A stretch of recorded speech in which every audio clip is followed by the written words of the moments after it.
Good morning, everybody. It's July the 16th, 2026, and I want you to look at the footage that just came out of Central Command, because this is not a small strike. This is not a warning shot. This is the United States going after the actual command structure that Iran has left standing after almost 5 months of war.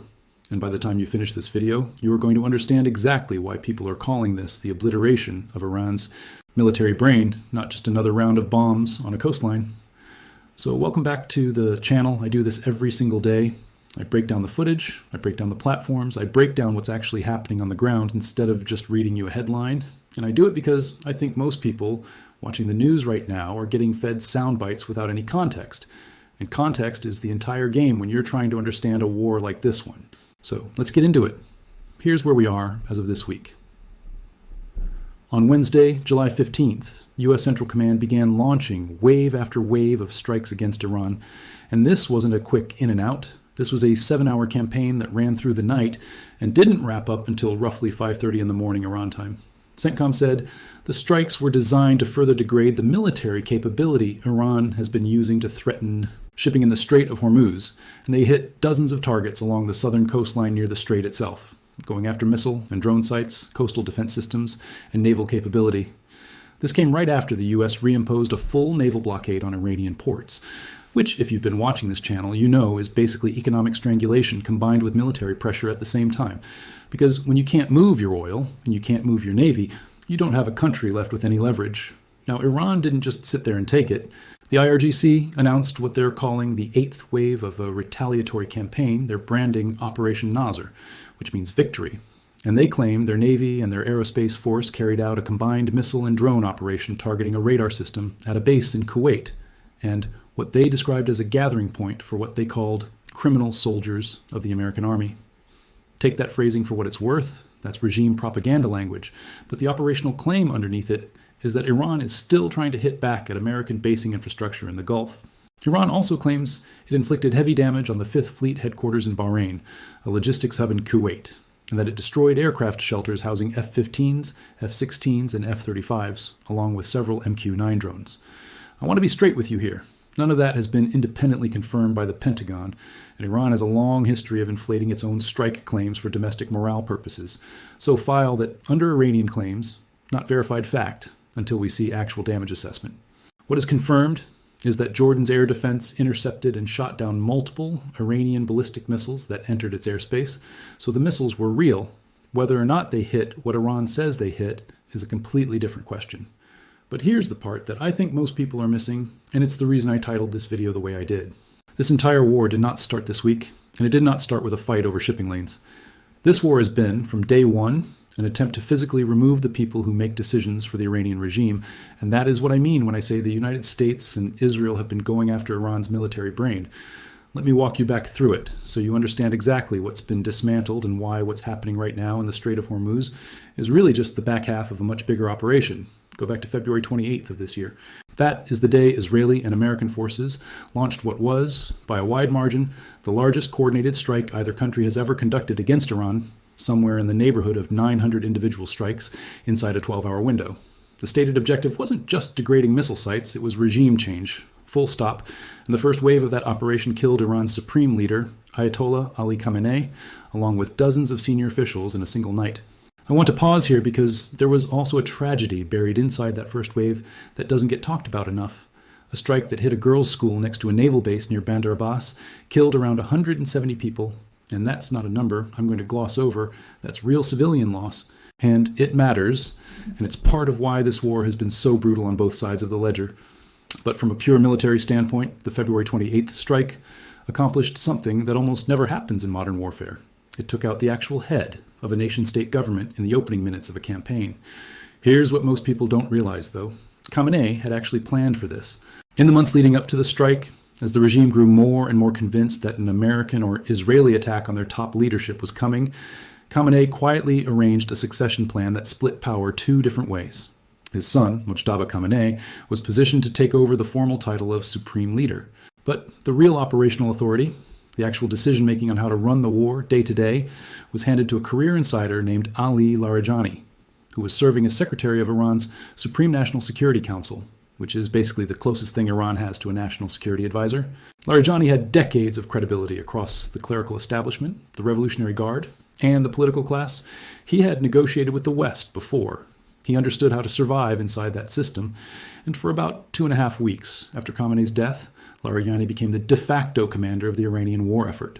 And then on March 17th, Larijani was killed too in an Israeli airstrike in Tehran.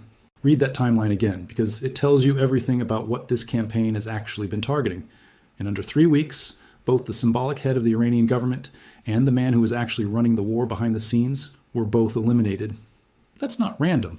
That's what a decapitation campaign looks like when it's working exactly as designed, and it's the reason I don't think the phrase military brain is an exaggeration for what's happened to Iran's command structure this year. So who's actually in charge right now? Honestly, nobody outside of Tehran knows for certain, and I'd argue plenty of people inside Tehran aren't fully sure either. What emerged after Larijani's death was something closer to a leadership council than a single chain of command, a rotating group that includes President Masoud Pezeshkian, Parliament Speaker Mohammad Bagher Ghalibaf, who you'll recognize from his public statements about the Strait of Hormuz, negotiations, Chief Justice Gholam Hossein Mohseni Ejei, and representatives pulled in from both the IRGC and the regular Iranian army. Mojtaba Khamenei holds the formal supreme leader title, but he's largely seen as a figurehead compared to the operational players making day-to-day war decisions.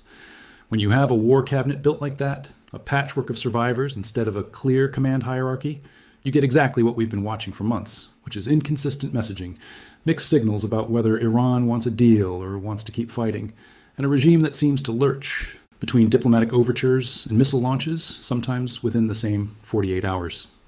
Now let's talk about why this actually matters from a military doctrine standpoint, because I think a lot of people hear the phrase decapitation strike and think it's just a dramatic way of saying you killed some generals. It's actually a very specific and very old idea in military theory. Command and control is the nervous system of any armed force. It doesn't matter how many missiles or drones or fast attack boats a country has sitting in a warehouse.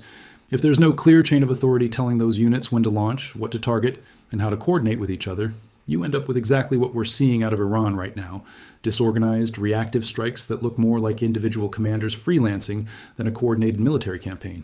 That's actually a documented pattern going back decades. You saw versions of it after high-value targeting operations against other adversary networks, where the loss of a central node causes the surviving branches to fragment and start acting independently, sometimes even working against each other because nobody above them is left to deconflict the picture. When CENTCOM hit the IRGC headquarters back in early March and put out a statement describing the operation as cutting off the head of the snake, that phrase wasn't just tough talk for a press release. That's a fairly accurate description of exactly what decapitation targeting is trying to accomplish. In that same operation, Trump announced that 9 Iranian naval ships had been destroyed, and the Israeli military separately reported strikes on dozens of Iranian command centers, including intelligence headquarters and IRGC Air Force command facilities, which is about as direct an attack on a military brain as you're going to see in modern warfare. I want to walk you through the platforms doing this work right now because I think it helps to actually visualize what a strike package like the one on July 15th looks like in practice. Based on what CENTCOM has been putting out and what's been reported from the region, you're looking at a mix that starts with fighter aircraft, like the F-15E Strike Eagle, which is a 2-seat platform built specifically for exactly this kind of precision strike mission. One pilot flying the jet, while a weapons systems officer in the back seat runs the targeting pod and coordinates the actual weapons release. Alongside that, you've got F-16s running suppression and strike roles, F-35s bringing stealth capability into contested airspace where Iranian radar and air defense systems are still partially intact, and F-18 Super Hornets flying off the carrier group in the Arabian Sea, which right now includes the USS George H. W. Bush. On the naval side, you've got Tomahawk cruise missiles that can be launched from destroyers and submarines well outside the range of Iranian coastal defenses, which matters a lot when Iran has spent months trying to rebuild whatever air defense capability survived the February strikes. And then you've got MQ-9 Reaper drones doing a mix of surveillance and strike work against smaller, faster-moving targets like Iranian fast attack boats, which have been Iran's go-to tool for harassing shipping in the Strait since they don't have much of a blue water navy left to speak of. Let's talk about why Iran is still fighting at all, because I think that's the question a lot of people watching this are asking.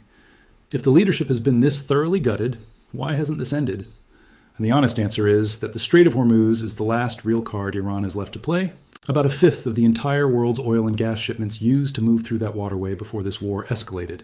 And Iran's entire strategy for the last several months has been built around using control of that choke point as leverage. Because as long as they can threaten to close it or attack ships passing through it, they can keep oil prices unstable and keep pressure on the global economy, even while their own military capability keeps getting hammered. That's exactly what triggered this latest round of fighting. Back on July 6th and 7th, the IRGC struck 3 commercial vessels transiting the strait, including a Qatari LNG tanker, claiming those ships were using an unauthorized route. Iran's interpretation of a memorandum of understanding signed back in June gives them authority to manage traffic through the waterway. And they've been using that interpretation as justification for basically extorting a toll system on international shipping.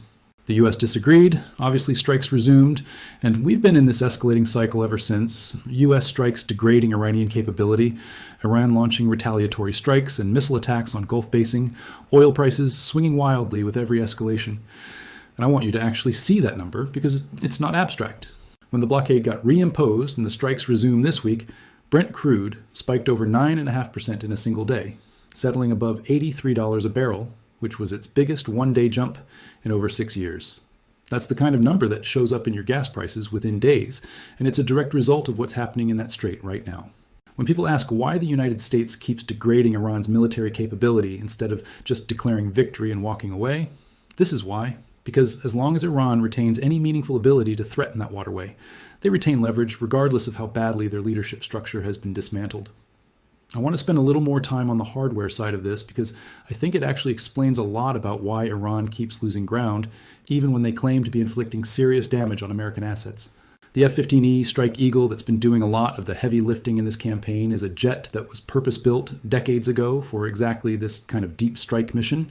It carries a massive weapons load compared to most fighters. It's got the range to fly from carrier support or regional basing and hit targets deep inside Iranian territory. And it's flown by a 2-person crew specifically, so one person can focus entirely on flying the aircraft and staying alive, while the other runs the sensors and actually puts the weapon on target. When CENTCOM talks about hitting missile and drone sites, coastal defense systems, and naval capability in a single 7-hour window across dozens of locations, that's the kind of tempo you can only sustain with a mix of platforms working together. Fighters doing precision strikes, drones doing persistent surveillance and smaller strikes, and standoff weapons like cruise missiles handling targets that are too well defended to risk sending a manned aircraft anywhere near. Iran, by comparison, has spent this entire war trying to rebuild an integrated air defense network that was gutted in the opening days back in February. And every time they make progress on that front, it gets hit again in the next wave of strikes. That's the actual mechanical reason behind the lopsided nature of this conflict. It's not really about bravery or willingness to fight. Iran has shown plenty of willingness to keep launching missiles and drones even under enormous pressure. It's about the fact that a fragmented command structure paired with a degraded air defense network simply cannot generate the kind of coordinated, sustained response needed to change the trajectory of a war like this. I also want to walk through what Iran actually has left in its inventory, because that matters for figuring out how much longer this can realistically continue. Iran's ballistic missile program, built around variants like the Shahab family and newer solid fuel systems, was designed to overwhelm defenses through sheer volume. The idea being that if you launch enough missiles at once, some percentage will get through even sophisticated systems like Patriot batteries or Israeli and American ship-based interceptors. That strategy has worked in isolated moments throughout this war. A missile or two occasionally slips through and causes real damage. But the overwhelming majority of the large, coordinated launches Iran has attempted, including the 10-missile salvo aimed at a base in Jordan earlier in this conflict, have been intercepted entirely. That tells you two things. First, that American and Allied missile defense in this theater has been performing about as well as it possibly could. And second, that Iran's ballistic missile stockpile is not infinite. Every launch that gets intercepted is still a missile they don't have anymore. And production under blockade and sanctions is nowhere near fast enough to replace what's being expended. Their naval forces are in a similar position. The fast attack boats and drone boats that make up the bulk of what the IRGC Navy actually has left are cheap, numerous, and useful for harassment, but they're not survivable against a modern carrier strike group with full air cover, which is exactly why so much of Iran's naval activity in the Strait has shifted toward mining, boarding actions, and hit and run attacks on unescorted commercial shipping, rather than anything resembling a direct confrontation with the US Navy. Let's talk rhetoric for a second, because Iran's public messaging throughout all of this has been fascinating to watch. Parliament Speaker Ghalibaf, who is one of the key figures in that leadership council I mentioned, has been the public voice pushing back on the idea that Iran will simply capitulate. He's made public statements essentially saying that if the memorandum of understanding with the US doesn't benefit Iran, there's no reason for Tehran to remain committed to it, which is diplomatic language for we'll walk away from this deal the moment it stops serving us. President Trump, for his part, has not been shy about his own rhetoric either, saying earlier this week that the strikes will continue until he says enough, and separately describing Iran's leadership in fairly blunt terms during a NATO summit appearance. Both sides are talking tough publicly, while, if you read between the lines of the last few weeks, both sides also seem to want some kind of off-ramp, because Trump himself said the day after declaring the ceasefire over that he didn't think the exchange of fire would turn into a long-term extended military campaign. That's the tension running through this entire war right now, escalation and de-escalation happening almost in the same breath, because neither side is fully committed to total war, and neither side is willing to be the first to blink. There was actually one piece of genuinely good news buried in all of this over the last few days, and I want to make sure I mention it because it's easy to lose the human stories in a war this large. Trump announced that Iran released an American citizen who had been detained in the country since December of 2024 and described it as a gesture of goodwill.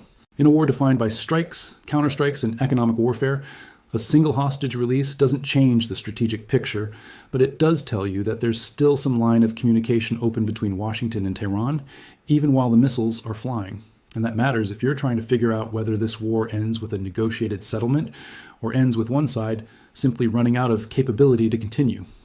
Now let's get into the global roundup section, because there's a lot happening around this conflict that connects directly back to what we've been talking about. Jordan has been getting pulled into this more and more over the last 2 weeks, intercepting multiple waves of Iranian ballistic missiles entering their airspace, and their Royal Engineering Corps has had to respond to shrapnel landing in populated areas from those intercepts.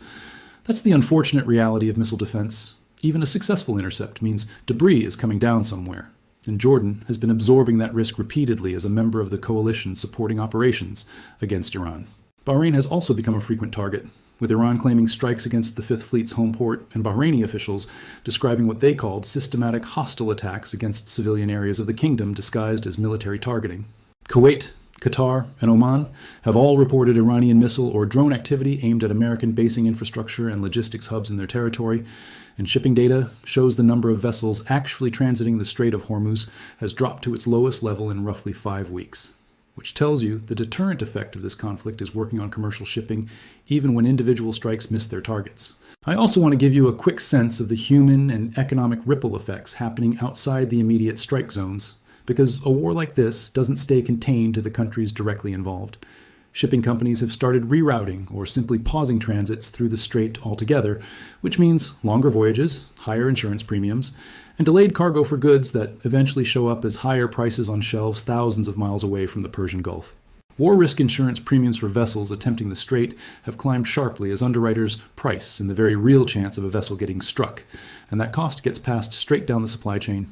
Gulf nations that have nothing to do with this war beyond hosting American basing infrastructure, places like Bahrain, Kuwait, Qatar, and Oman, have found themselves absorbing missile and drone strikes purely because of geography and alliance structure, and that's created a lot of quiet tension behind the scenes about how long those governments are willing to keep hosting American forces if it means their own civilian infrastructure keeps getting targeted in retaliation. It's a reminder that even a war framed around one country's leadership getting dismantled still radiates outward and touches a lot of people who never had any say in how it started. On the economic side, the Treasury Department reimposed sanctions on Iranian oil sales that had briefly been lifted as part of the ceasefire framework agreed to earlier this year, cutting off what was Iran's last legitimate path to significant oil revenue. That's a huge deal because oil money is the thing that has historically kept the Iranian regime's various factions loyal, funds the IRGC's proxy network, and pays for the military hardware they're currently burning through at an unsustainable rate. When you combine a naval blockade, reimposed sanctions, and a leadership structure that's been gutted twice in the span of 3 weeks, you start to understand why analysts who study this region are increasingly describing Iran's overall strategic position as a three-legged stool with 2 of the legs already kicked out. Control of the strait was supposed to be the leverage point keeping this regime relevant on the world stage, and even that leg is wobbling now given how much of their naval and coastal strike capability has been degraded, strike after strike. So here's my actual read on where this goes from here, and I want to be clear that nobody has a crystal ball on this. Not me, not the analysts on cable news, nobody. But I'll give you what I think based on the pattern we've seen since February. I think the strikes on July the 15th are a continuation of the same doctrine that's defined this entire war, methodically removing Iran's ability to project power in any direction, whether that's leadership decapitation, like we saw with Khamenei and Larijani, or capability degradation, like what we're watching now against radar sites, drone launchers, and coastal defense batteries. I don't think this ends with a dramatic single event. I think it ends the way a lot of these asymmetric campaigns end, with the weaker side slowly running out of things to shoot back with, while the stronger side keeps applying pressure until the economic and military cost of continuing becomes higher than the cost of coming to the table for real, not just performatively like we saw with the Memorandum of Understanding back in June that both sides have already accused each other of violating. The wild card here is that leadership vacuum I described. A unified command structure can decide to negotiate and make that decision stick. A fractured council with multiple power centers, some of whom might actually benefit personally from the war continuing, is a much harder thing to bring to a lasting peace because you're not negotiating with one government. You're negotiating with several factions wearing the same government's uniform, and getting all of them to agree to stop at the same time is genuinely difficult. I also think you're going to keep seeing this back and forth rhythm for a while longer. Strikes, retaliation, a lull, then another provocation in the strait that restarts the whole cycle. Because Iran's remaining leadership seems to believe that as long as they can keep the Strait of Hormuz unstable, they can keep global oil markets nervous, enough to eventually force some kind of diplomatic pressure on the US to ease off. Whether that theory actually holds is a different question, because so far, every time Iran has escalated in the Strait, the American response has been to escalate the strikes against their military capability even further rather than back down, which is exactly the pattern we watched play out again this week. I want to talk for a second about what it actually means when a military loses this much of its command structure in such a short window, because I don't think people fully appreciate how much damage that does beyond the individual losses themselves. Every military organization on Earth runs on institutional knowledge, the accumulated experience of officers who know how their own systems work, who have relationships with allied militaries, who understand the operational history of their own forces well enough to make fast decisions under pressure. When you lose your supreme leader and then you lose the person who stepped up to actually run the war within 3 weeks, you're not just losing two individuals, you're losing decades of combined institutional memory that doesn't transfer easily to whoever steps into the vacuum next. That's part of why we're seeing what looks like disorganized, almost improvised Iranian responses lately, strikes that seem more reactive than strategic, retaliation that hits softer targets rather than pursuing a coherent operational objective. An intact command structure plans campaigns, a fragmented one reacts to whatever just happened to it, and that difference is, I think, the single biggest factor driving how lopsided this conflict has become. Even though Iran still technically has missiles, drones, and naval assets it can throw into the fight. Let me also address something that's been floating around online, because I always try to separate what's confirmed from what's speculation before I give you my own take. There's been chatter that Iran might be preparing some kind of larger scale attempt to close the Strait of Hormuz entirely, rather than just harassing individual ships, using mines, submarines, or concentrated fast attack boat swarm to physically block the waterway rather than just threatening it. I want to be careful here because that is speculation. It is not confirmed by any official statement from CENTCOM or from Iran itself. But it's worth mentioning because if that's the direction this goes, it would represent an escalation well beyond what we've seen so far, and the American response to an actual physical closure attempt would almost certainly be significantly more aggressive than what we've watched over the last 2 weeks. I don't think Iran has the naval capability left to pull that off successfully, given how much of their coastal and naval infrastructure has already been degraded, but it's the kind of desperate move a fragmented leadership under this much pressure might attempt anyway. Because sometimes when a regime feels like it's losing on every other front, the temptation to make one big dramatic move becomes hard to resist, even when the math doesn't favor it. One more thing I want to touch on before I wrap this up, because I think it's genuinely important context. A lot of the commentary you'll see online treats this war like it's purely a story about air power and missile strikes. And don't get me wrong, that's the visible part, that's the footage that gets circulated, but the actual center of gravity in this conflict has always been command and control. Whoever can keep their decision-making chain intact and functioning under pressure has the advantage, regardless of raw weapons inventory. The United States has clearly understood that from day one, which is why the very first wave of this war back in February went straight at the top of the Iranian government, instead of starting with a slower campaign against military infrastructure. Most wars build up gradually. You soften air defenses, then you go after logistics, then eventually you might get an opportunity to target leadership if the conditions align. This war inverted that entire sequence. Leadership first, infrastructure second, And I think that's exactly why Iran's response has looked as disorganized as it has for the better part of 5 months now. You can't run a coherent, coordinated military campaign when the people who would normally be making those coordination decisions keep getting removed from the equation faster than the institution can replace them. So where does that leave us heading into the next few weeks? I think you're going to see continued pressure on Iran's remaining coastal and naval capability, continued economic squeeze through the reimposed sanctions and the blockade, and continued instability in the Strait of Hormuz until either Iran's Leadership Council finds a way to present a unified negotiating position, which so far they haven't managed to do, or until their capacity to keep retaliating simply erodes past the point of being able to meaningfully threaten shipping at all. I don't think we're looking at a quick resolution here, but I also don't think Iran has the institutional coherence left right now to sustain an indefinite war against an adversary that has shown repeatedly since February 28th that it is willing and able to remove key decision makers whenever it decides the moment is right. That's what obliterating a military brain actually looks like in practice. It's not one dramatic headline. It's this slow grinding process of removing leaders, removing capability, removing options over and over until the side on the receiving end runs out of both people and choices. Before I wrap up, I want to put all of this together into one clear picture because I've covered a lot of ground, and I think it's worth summarizing exactly what obliterating a military brain has actually looked like over these 5 months. It started with the physical removal of the supreme leader and dozens of senior officials in a single coordinated night back in February. It continued with the elimination of the one man who stepped up to actually run the war in the immediate aftermath, just weeks later.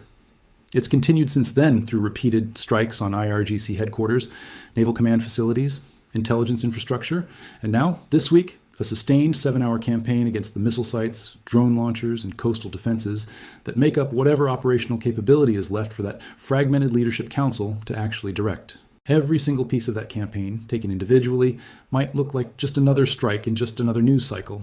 Taken together, it's a textbook case of what happens when a numerically larger and rhetorically defiant military loses the connective tissue that turns individual weapons and individual units into an actual functioning fighting force. Iran still has missiles, Iran still has boats, Iran still has drones. What Iran does not have right now is a stable, unified command structure capable of turning that hardware into a coherent strategy. And that gap, more than any single weapon system on either side, is the single biggest factor determining how this war has gone and how it's likely to keep going from here. I want to hear what you guys think happens next, so drop it in the comments. Do you think Iran's Leadership Council manages to hold together long enough to actually negotiate a real ceasefire? Or do you think this fragmented command structure means the fighting drags on because nobody left in Tehran has the authority to make it stop? I read every single comment, so let me know your take, and if this kind of breakdown is useful to you, hit that subscribe button because I do this every single day. Tracking the platforms, tracking the strikes, tracking what's actually happening versus what's just noise online. And I'd rather you get the real picture from someone walking you through the footage than from a headline that gives you 30 seconds and no context. Thanks so much for watching. I'll see you in the next one.